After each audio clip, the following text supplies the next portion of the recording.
Welcome to this video. I'm going to be showing you how to fix it when Messenger is auto logging out. Not the most ideal thing to be happening, but the first cause of this is that you're running an outdated version of Messenger. So if you go to your Play Store and you go to search apps and games and type search at the top, you just want to type Messenger and then hit search, and you'll see here that you should see Messenger pop up here, but for some reason it's not showing for me. But let's just pretend that Facebook is Messenger.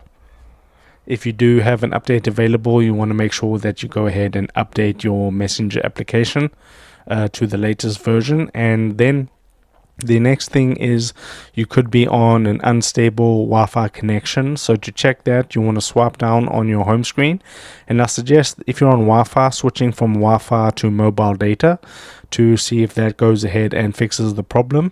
And then the next thing that you can do is go into your settings, and then once you're on the settings page, you want to scroll down till you get apps, and then you want to click onto apps, and then you want to search, and you just want to type Messenger, and then tap on Messenger, and then scroll down until you get storage, tap onto storage, and then you just want to clear the cache at the bottom. Okay, that can just get rid of any sort of bugs that may be occurring within the Messenger app. And then the last thing you want to do is go ahead and restart your device, and then you shouldn't be having that problem anymore. So if this video helped you out, drop a like on the video and subscribe to my channel.